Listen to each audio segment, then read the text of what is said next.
கர்த்தருடைய நாமம் மகிமைப்படுவதாக.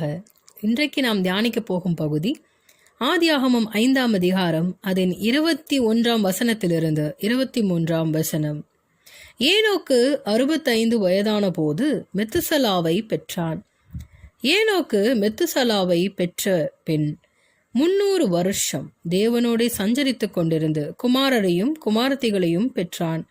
ஏனோக்குடைய நாளெல்லாம் 365 வருஷம். வேதாகமத்தில் முதலாக மரணத்தை காணாமல் எடுத்துக்கொள்ளப்பட்ட நபர் இந்த ஏனோக்கு. ஏனோக்குடைய பெயரின் அர்த்தம் அர்ப்பணிப்பு அல்லது ஆசிரியர். ஏனோக்கு என்று இன்னொரு பெயரும் உண்டு. அது யாருக்கு என்றால், காயினுடைய மகனுக்கு ஏனோக்கு என்று பெயரிட்டான். ஆனால் ஆதாமுக்கு 7ஆம் தலைமுறையான இந்த ஏனோக்கு மிகவும் கர்த்தருக்கு பிரியமானவனாய் நடந்து கொண்டான் என்பதை நாம் எபிரேயரில் வாசிக்கலாம். ஏனோக்கை குறித்து இன்று நம்முடைய தியானத்தில் எடுப்பதற்கான காரணம், ஏனோக்கை குறித்து வேதாகமத்தில் மிக குறைந்த இடங்களிலே காணப்படுகிறது. ஆனால் ஏனோக்கிடமிருந்து நாம் கற்றுக்கொள்ள வேண்டிய விஷயம் அநேகமாயிருக்கிறது. அதை நாம் முதலாவது கற்றுக்கொண்டு அதை நம்முடைய வாழ்க்கையில் அபியாசப்படுத்தும் பொழுது நம் வாழ்க்கையும் தேவனுடைய வெளிப்பாடை பெற்று மிகுந்து அநேகருக்கு பிரயோஜனமுள்ள கனிகளை கொடுக்க நம் வாழ்க்கை பிரயோஜனமாயிருக்கும். ஏனோக்கு முதலாவது தேவனோடு சஞ்சரித்து கொண்டிருந்தான். அவன் மெத்துசலாவை பெற்ற பிற்பாடு தேவனோடு 300 வருஷம் சஞ்சரித்து கொண்டிருந்து குமாரரையும் குமாரத்திகளையும் பெற்றான்.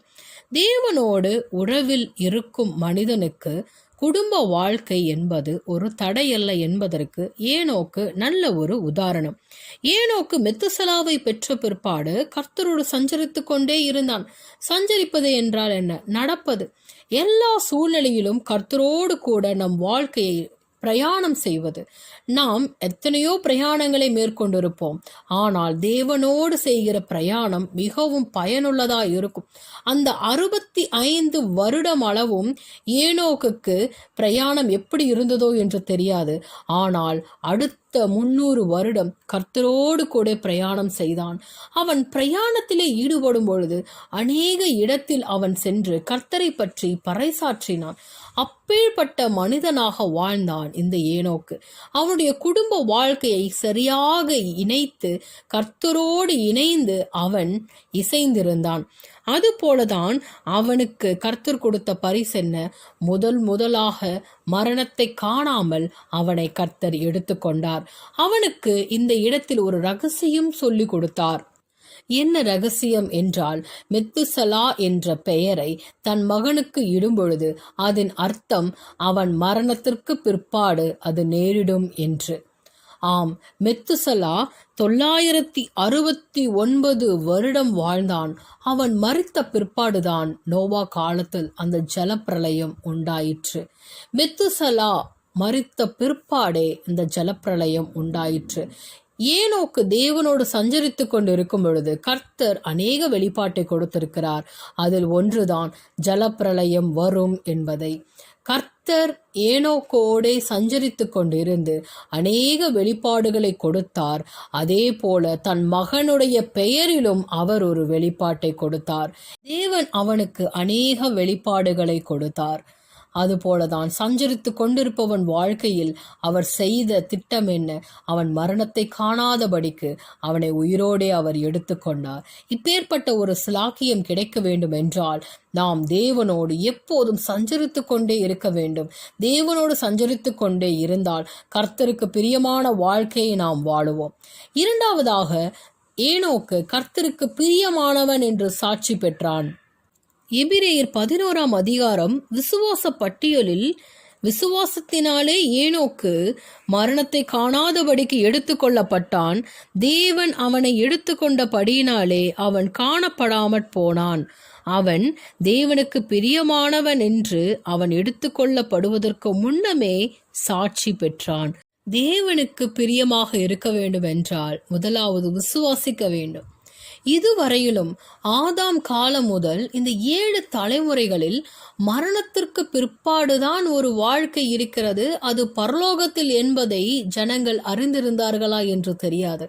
ஆனால் ஏனோக்கோ இந்த மரணம் எனக்கு சம்பவிக்காது, நான் உயிருடன் எடுத்துக்கொள்ளப்படுவேன் என்று விசுவாசித்தான்.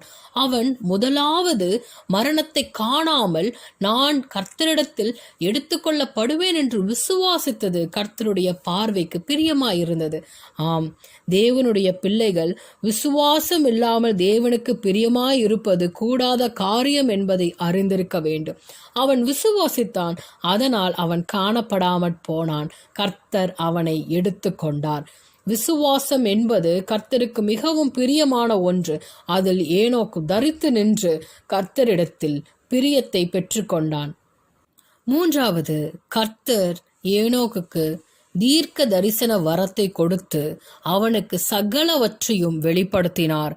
யூதா 14:15 நாம் வாசிக்கலாம்.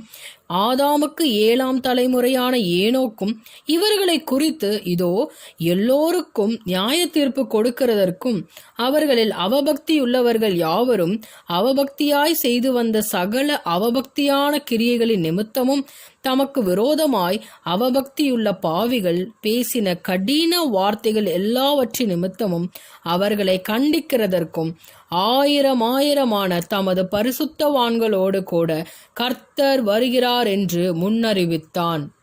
ஏனோக்கு தேவனோடு சஞ்சரித்துக் கொண்டு இருக்கும் பொழுது கர்த்தர் அவனுக்கு தீர்க்க தரிசன வரத்தை கொடுக்கிறார். அந்த தீர்க்க தரிசன வரத்தில் ஆயிரமான தமது பரிசுத்தவான்களோட கர்த்தர் வருகிறார், அவர் நியாயம் தீர்ப்பார் என்பதை 7ஆம் தலைமுறையிலேயே ஏனோக்கு உரைத்தான்.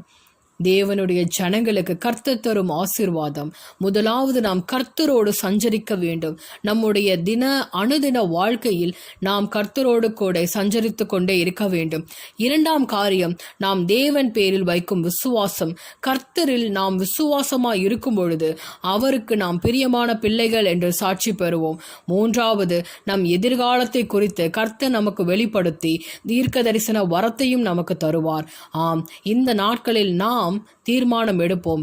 ஏனோக்கை போல நாமும் தேவனோடு சஞ்சரித்து நம் வாழ்க்கையை கர்த்தரோடு தொடர்வோமாக. இந்த வார்த்தையை கொண்டு கர்த்தர் உங்களோடு பேசுவாராக. மனம் திரும்புவோம். பரலோக ராஜ்யம் சமீபமாய் இருக்கிறது. ஆமேன், ஆமேன்.